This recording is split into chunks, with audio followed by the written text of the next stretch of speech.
Welcome to Baptist Believer, a program where we explore the heart of what we believe, and how it shapes how we live as Baptists. And today is another exciting episode as we build up on the autonomy of the local church, which was a series that has begun last week. The autonomy of the local church in the Baptist denomination. We discussed that autonomy for Baptists is not just about independence, it is about biblical self-governance and voluntary cooperation. And today, in our second series, we will be moving from the foundation to the function as we explore the practicalities of local church autonomy. How do our local church live out this autonomy in real times when it comes to leadership, finances, decision making, and cooperation with other churches? What should be the responsibility of the local church? Once again, we are honored to have the Vice President Ministerial of the Nigeria Baptist Convention, Reverend Professor John Naya, on the station today. You're welcome. Thank you for joining us. Thank you, Adela. Good morning, our viewers. You're welcome. Yes, sir. Let's get into it. Now, first of all, can you explain what the role of the congregation is when it comes to the local church autonomy? Yeah, thank you very much. You started recapping our discussion last week, and namely that we said that the understanding of local church autonomy in the Baptist denomination incorporates two elements, independence and cooperation. In which case, local church autonomy means that local churches have independence in terms of governance, in terms of finance, and in terms of their involvement in the Great Commission. But in the wisdom of our fathers and from their reading of the Bible, they also found that churches collaborate to achieve higher goals and bigger goals. And that is what local church autonomy means in the Baptist church. It's a doctrine that is unique to Baptist people, even though it is very frequently misunderstood and misapplied, requiring that we continue to remind ourselves as to how this doctrine should be understood and should function. The role of the congregation in the practice of local church autonomy is very critical. In fact, I would say that in the outset that the doctrines of local church autonomy and congregational church government are very closely related. Okay. On the other hand, those two doctrines are also very closely related to three other doctrines or distinctives of the Baptist denomination, namely regenerated church membership, soul competency, and priesthood of every believer. If I may explain the connections a little bit. By regenerated church membership, the Baptist people mean that church members are people that have given their lives to Christ. They have become born again. That is why in the Baptist church, we say that if you are not baptized, you are not a member of the church. Even if you have been in the church for 20 years, it doesn't matter. And the requirement for baptism is regeneration, being born again, accepting Jesus Christ as your Lord and Savior. And then you are baptized, then you become a church member. So what is the connection of that to congregational church government and local church autonomy? That people that are in the church who are given right and privilege to participate in the life of the church, in discussions, in meetings, in the work of the church, are people that have been born again, first and foremost. So people that have been born again already have a status that equips them and prepares them to participate in the functioning of the church. And that is why in a Baptist church, when we are going to have a business meeting or vote and all of that, we will just say only baptized members. You know, only baptized members. So that is on the one hand. On the other hand, you have also the idea of soul competency. Soul competency is the teaching that every child of God has the privilege to read the Bible on their own and understand it for themselves. In other words, a child of God has access to the Bible, can read the Bible, can be helped by the Bible to understand the mind of God, the will of God for his life and for his church. And so when there are discussions in the church, he can come from that perspective of what he has read in the Bible and what he has heard from God, and he can help the church with providing a perspective that will be helpful for the growth of the church.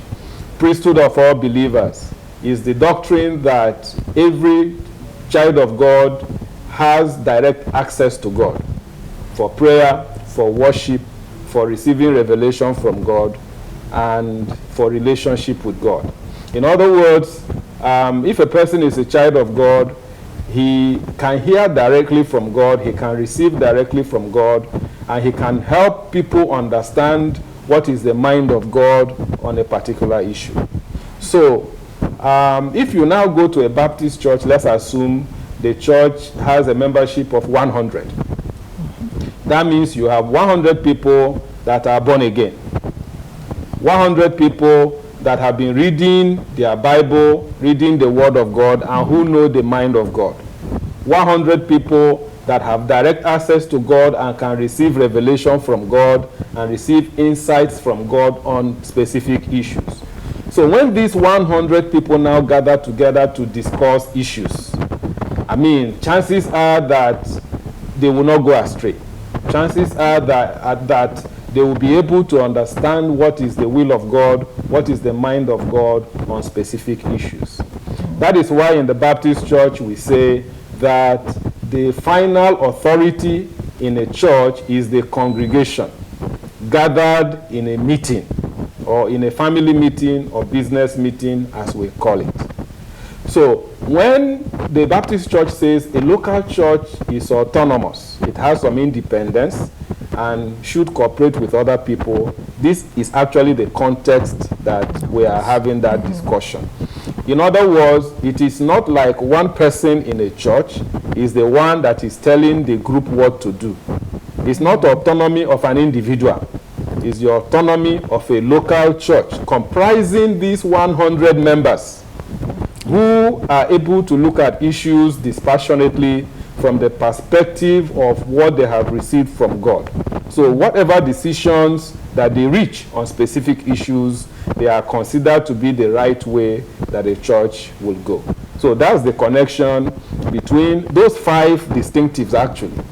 Local church autonomy, congregational church government, regenerated membership, soul competency, priesthood of all believers. These are all unique Baptist distinctives, and they are very closely intertwined in the way that they function.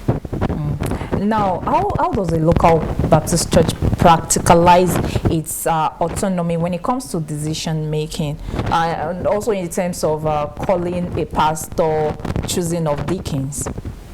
Thank you. Like I stated before, the congregation is the final authority. It means that when any matter comes up, the congregation will have to meet to make the final decision. Okay. The suggestion can come from anybody. A suggestion or recommendation can come from the pastor. It can come from the church council. It can come from the diaconate. It can come from even a member. In a family meeting gathered to discuss a matter, somebody can bring up a suggestion. And when they do, it is discussed. If a matter comes up in a business meeting, for instance, sometimes if it's a matter that requires further reflection and discussion, The church may refer it to the diaconate and say, let the diaconate go and study this issue and bring us their findings and their recommendations. A church might refer you to the church council, and so on and so forth. But when they have gone to do findings and they will come up with recommendations, they will have to come back to the church in conference or the church in meeting, in business meeting, to discuss and to ratify whatever recommendation or suggestion that they may have. So that is the way that decisions are made in a Baptist church. It has to involve the congregation. There may be small issues, matters that the congregation might say, okay, pastor, issues like this, you can handle them on your own and report back to us. You don't have to come get our approval first. Or the church can say, church council, when it has to do with this kind of matter, go ahead and discuss and treat it and report back to us. But the church is the one delegating those roles, and the church must get feedback. But there are critical issues that a church has to meet as a whole to discuss, like calling a pastor. No one group of people or one person can call a pastor for a church. Yes, committees may work, diaconate may discuss, church council may discuss, but the final decision will have to involve the entire church. That is the way a Baptist church is governed. The issue of ordination of deacons, it has to be the congregation that makes the final decision. The congregation is involved even in the selection of those to be ordained, and then they are the ones that make the final decisions. And that is why also in a Baptist church you have regular meetings. In many churches you might have a situation where they will say the church council will meet every month, right? The diaconate will meet every month. Maybe the church in conference or the business meeting, the meeting of the whole church will meet every quarter, right? In smaller churches, you might even find that business meeting holds every month. But in larger congregations, that will not be feasible. So, but what they have is, say, quarterly meeting. The church will gather to discuss issues. And in that meeting, everybody brings their report. The pastor comes with his report, church council come with their report, different committees, evangelism, missions, finance, properties, everybody comes, MMU, they come with their report. They present and it is discussed there. The congregation is actually the one that makes final decisions in the Baptist church. Okay. Now, in terms of decision, I mean, this is one thing that has generated controversy over and over again. Now, can you give us an understanding of how leadership is actually structured in the Baptist church? Because you go to church A and then, they tell you this is the way we feel this should go. There are other places where, the pastor takes unilateral decision. There are places where congregation would even tell pastor that you have no right to take decisions like this. So how should leadership be structured? Who holds authority and who does what? In the Baptist church? Yes, sir. All right. Again, we start from the congregation. Congregation is the one that wields the authority. And this congregation, let's remind ourselves, includes everybody. So it's not really that anybody is controlling anybody. It involves everybody. The pastor, the deacons, church workers, everybody. Every baptized member of a church is part of the family meeting. All right? So that's the final decision-making body. It's like saying, here, let's all gather together and make a decision on these issues. But of course, we know that in a Baptist church, there are two offices. The office of the pastor, the office of the deacon. All right? The office of the pastor is occupied by one person. You might have many pastors in a church, but one person occupies the office of pastor. The other pastors are like assistants, or we call them associates. And the pastor is the key or chief leader in the church.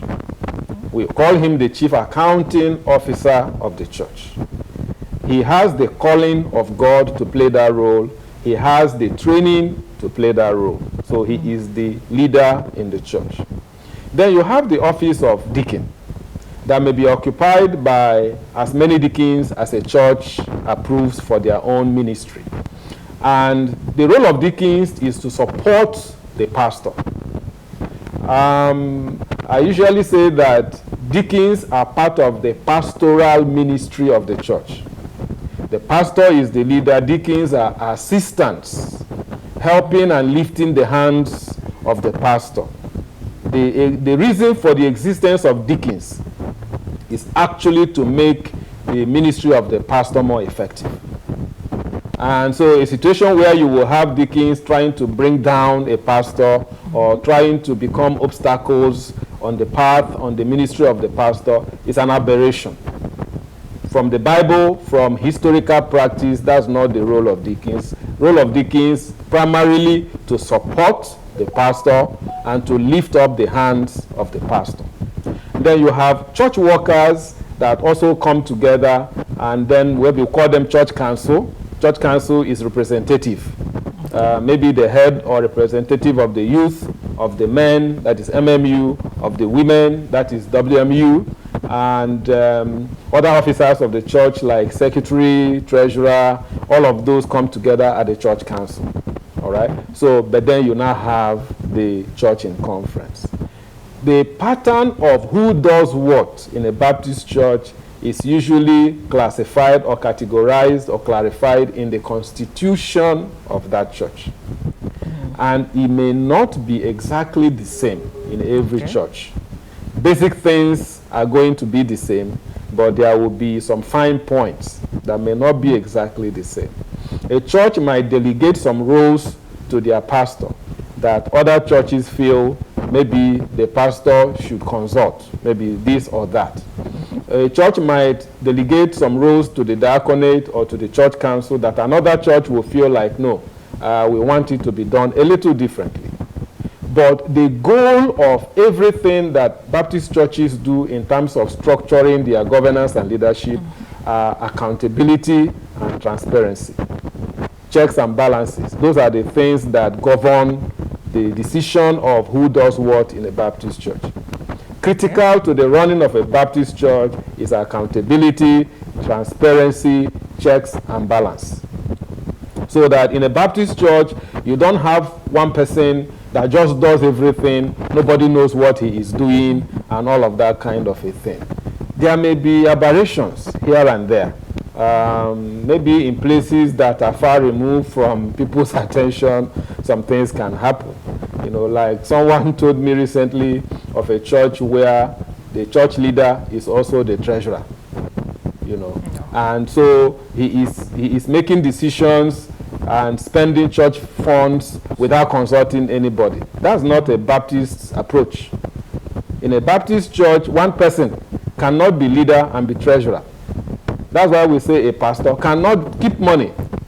You know, and so there should be checks and balance in the way that things are structured in a Baptist church, and that's the way most Baptist churches run, actually. But you might find one or two aberrations here and there, which when we see it, we try to correct it. Yes. Okay, now, in case of discipline, church discipline and conflict resolution, now should the local church handle this, considering their autonomy also, without having to get external interference on this? Yeah, this is one of the, you know, every principle and every way of doing things have some challenges. Okay, so this is one of those areas, or some of those areas, where there are challenges in the practice of local church autonomy. The issue of discipline and the issue of conflict resolution. Discipline could be a little bit mild, right? Okay, because it involves, maybe it might involve a church member. And then if the church has a pastor, the pastor will lead the church to make decisions about how to go about it. to discipline the member and all of that. Sometimes, because of relationships and all of that, we find that it can become a lot of arguments can be generated when you are talking about discipline.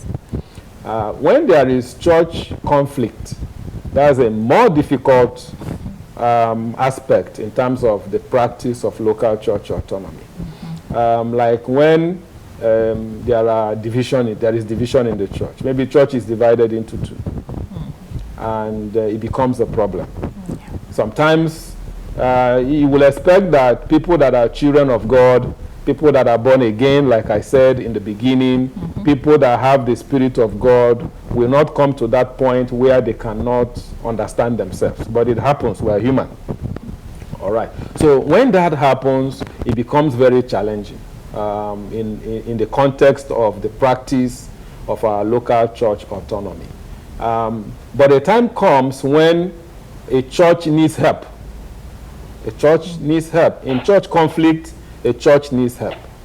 And the help that a church needs is, if it is not rendered on time, it can create some challenges.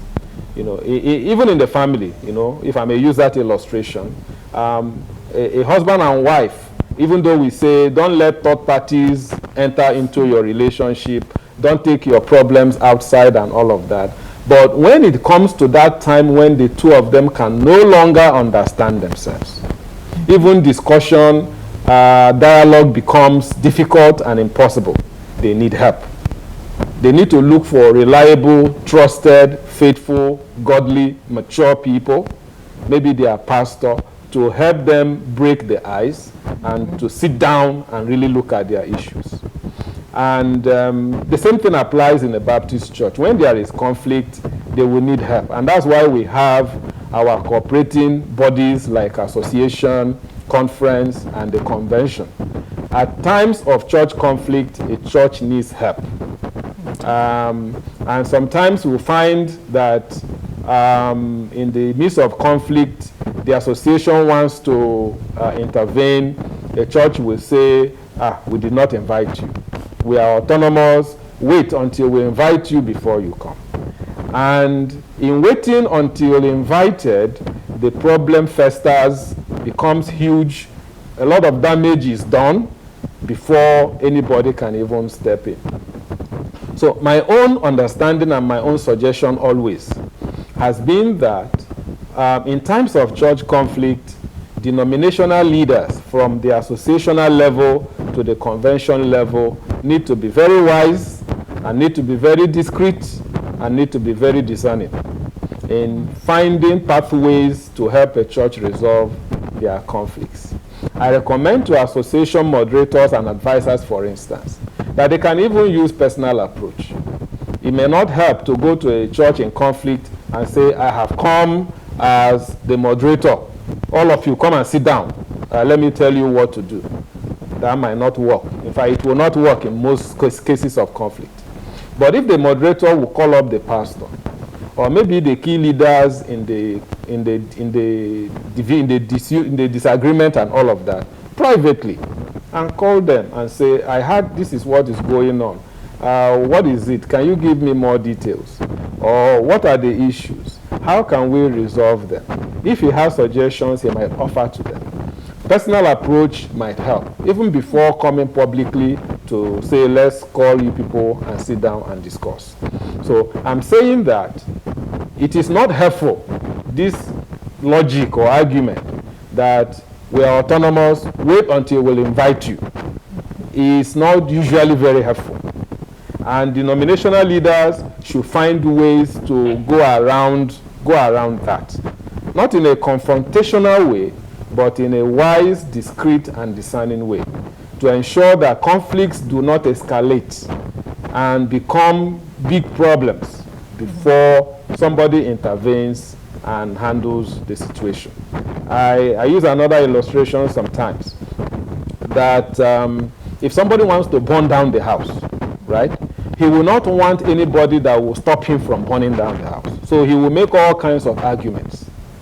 But a wise person will use wisdom to go around and take the gallon of fuel from him, take the match from him, and ensure that he doesn't burn down the house. It's with wisdom that one can achieve that kind of a thing. But to sit down and do nothing, I don't recommend it. But I encourage association leaders who are usually closer to the context and who are usually aware when these things begin, even before they blossom. The association moderators and advisors and leaders should be a little quicker in responding to these kinds of conflict issues. It will reduce the number of times that we have conflicts that even get to a conference and convention. All right, sir. Now let's look at financial practices. Baptist churches are known to be self-financing. Now, what does this really mean in practical terms? Yeah, it means that in a Baptist church, the church has the power and the privilege to raise funds on their own and to manage the funds. Giving of offerings and tithe are part of our worship, regular worship. So every worship service, we offer God's people opportunity to give from what God has, from the resources that God has blessed them with. And a church has the right to collect those offerings and tithes and donations and gifts and to manage them appropriately, to run their ministries, pay their staff, finance their mission work, their ministry to the needy and other things that the church, maintain their facilities. They decide, they make those decisions.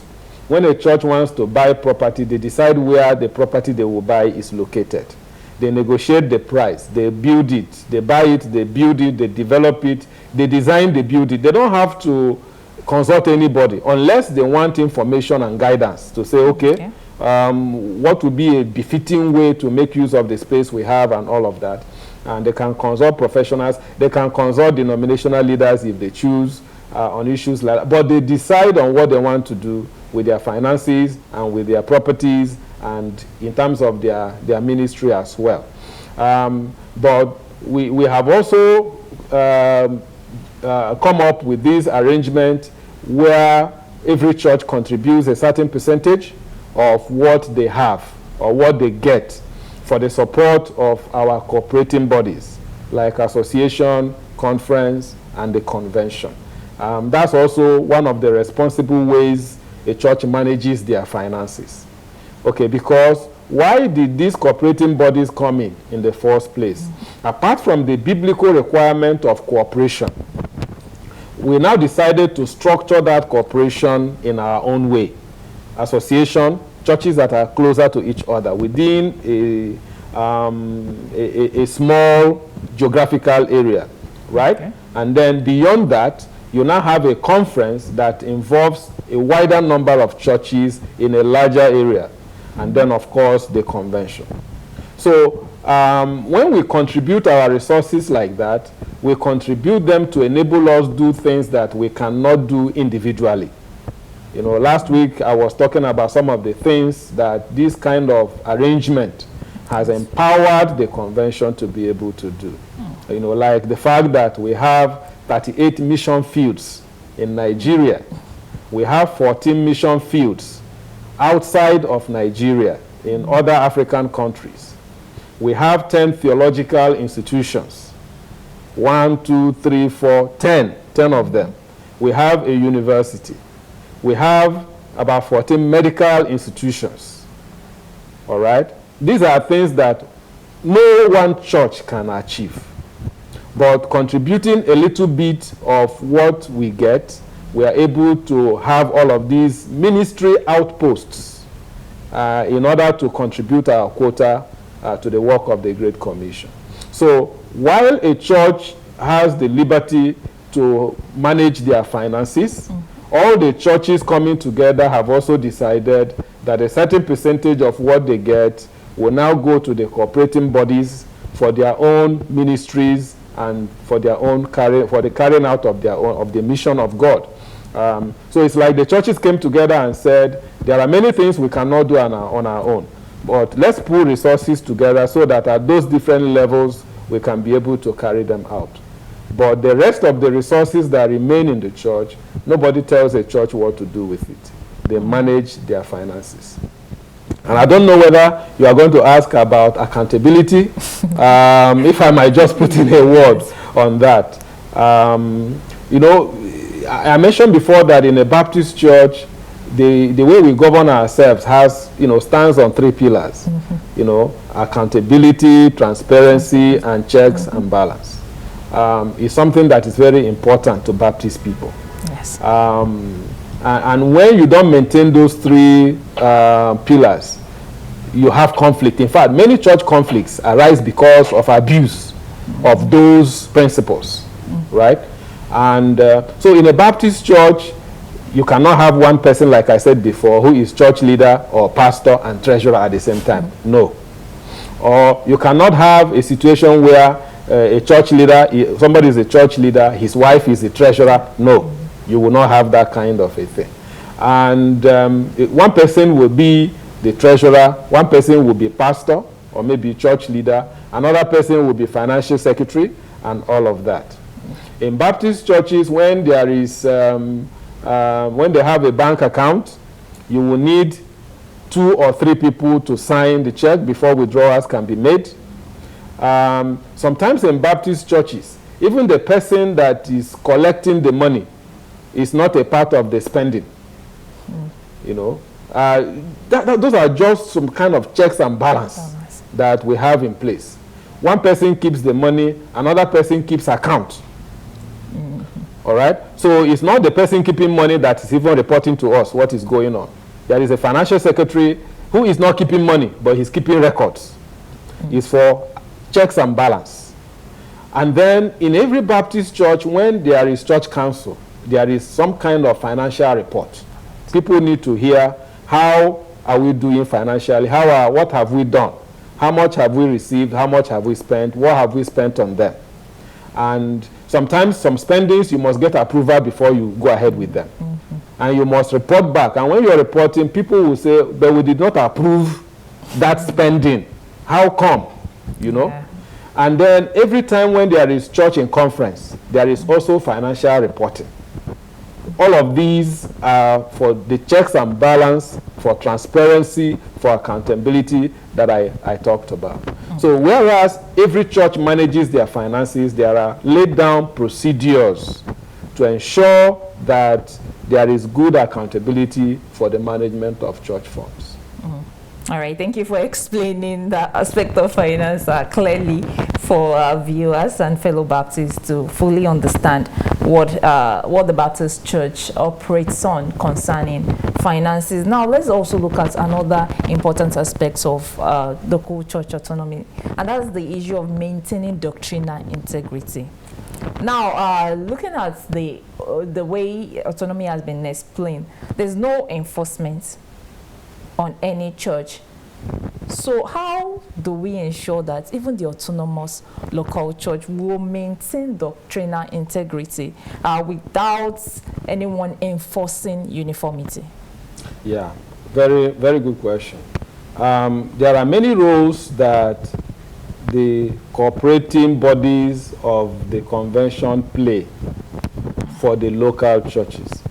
By the way, let me just state that the association, the conference, the convention, all of those 3 tiers of cooperation exist to strengthen the local church. The 3 of them, association, conference, convention, exist to make the local church better, to make it stronger, to make it more effective in its missions. And here is what I mean. In terms of the Great Commission, like I mentioned before, when we combine resources at those 3 levels, we are able to carry out work that a local church cannot do. In other words, a local church becomes more effective and stronger and more efficient in the work of the Great Commission through cooperation with other churches. So that's why I said the cooperating bodies exist to make the local church stronger and better, right? So that's one role that the cooperating bodies play. Another role that the cooperating bodies play for the local church is to provide forum, platform for fellowship. You know, human beings usually don't want to be all by themselves. We want to be with others. We want to fellowship. That's the way God made us. That's the way we are. And so also for churches. Every church needs a forum where you can meet with others, you can have fellowship with others. When we come for association meetings, we come from different churches. We share the joy of the Lord, we sing together, we worship, we pray, and we share fellowship and all of that. Same at conference level, same at convention level. You know, in April when we were at the Baptist International Convention Center on the way to Lagos, you know, anybody that was there will just testify that the coming together of God's people is powerful. It's even magical, if I may use that word. You know, for where you will have like 17 to 20,000 Christians gather together, lift up their voices in worship, lift up their voices in prayer. I mean, it was just so beautiful, so wonderful. So those are additional roles that the cooperating bodies help the churches to play. But the third one I would say is the issue you mentioned about doctrinal integrity or fidelity. And last week we were talking about a passage of the Bible, Acts chapter 15, where a doctrinal problem arose at the church in Antioch. And the people at Antioch chose Barnabas and Paul and selected a few other brethren and said, you go to Jerusalem, meet the apostles and the elders, present this issue to them. Let them tell us what we must do. I mean, that's just a very beautiful example of how the cooperating bodies can help a local church even become stronger doctrinally. And that was the same church that in Acts chapter 13, the Holy Spirit said, set apart for us Barnabas and Saul for the work to which I have called them. They did not consult with anybody. They prayed for Barnabas and Saul and sent them out. But now, a doctrinal problem arose. They were the ones who selected people and said, go and meet the apostles and the elders. Let them tell us what we must do. So you find that in the Bible, even in the Acts of the Apostles, you have very, very beautiful illustration of what we are talking about, independence and cooperation. So doctrinal fidelity is one of those areas that the cooperating bodies can help and strengthen the work of our local churches. So that when a church is going a wrong way, other members and brethren can call them and say, oh, no, this way you're going is not the biblical way. It's not the right way. This is the way you should go. That is the way you should go. And then the convention also comes together and produces some documents that some kind of articulate our agreed positions on certain things, and now gives it to the churches and says, this will guide you. If you follow this, you will not make a mistake. When something like this happens, when you are doing marriage or wedding, this is the way you should go about it. When you are doing funeral, this is the way you should go about it. When you are doing ordination of deacons, this is the way you should do about it. When you go to your church in conference, this is the way you should run.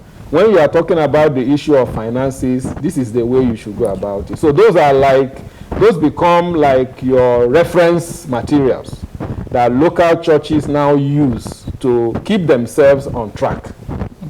And that is the role of the denominational bodies. And that's one of the very important roles that the denomination helps local churches to play, to help them become more effective and to help them become more fruitful. Finally, before we let you go and before we draw the curtain on this topic, how can the understanding of the autonomy now strengthen the unity of the Baptist church rather than causing division in our churches today? Is the proper understanding of it and the proper practice of it. The issue or the doctrine of autonomy, local church autonomy, is actually beautiful. It's the way that people abuse it and misunderstand it that makes others begin to criticize it. But it's actually very beautiful. It's beautiful because in a Baptist church, there is uniformity in some things and there is liberality in others to accommodate local realities and contexts. There are things we all do the same way, but there are things we don't all do the same way. And that is why you will go to one church, they are starting worship service at 9. You go to another church, they are starting at 8. You go to another church, they are starting at 7. Some churches run one service, some run 2, some even run 3 services, depending on their need. It is because of local church autonomy that the Baptist church is vibrant. Vibrancy, that's what variety, vibrancy, and liveliness. A Baptist church is alive because of autonomy. Baptist churches are able to breathe, are able to function properly because each church has some room to navigate, to make their decisions, to do the things they want to do. And you go to some churches, and for instance, when I went to the seminary the first time in 1991, I went to a church to worship. And I saw that at that time we had not started discipleship lifestyle, we were doing church training. I saw a church where they did Sunday school in the morning, and then they did church training before they started the worship service. That was the first time for me. So I was asking, why? But when I asked them, they said they realized that in the evening, many people do not come for the church training. So they said, why don't we do it in the morning? Because these lessons are actually very important for everybody to hear. And that's how they now started doing church training in the morning. And the same number of people that come for Sunday school attend church training and attend worship. Now, it was strange to me because that's not the way it was done where I was coming from. But it was beautiful. It was effective. They could do that because there is local church autonomy, without which they would be compelled to do what every other person is doing. So, local church autonomy is the reason for the vibrancy you see in Baptist churches. But we should not abuse it. We should understand it properly so that we will be able to enjoy that vibrancy and also be able to enjoy the benefits that our corporation, places at our disposal.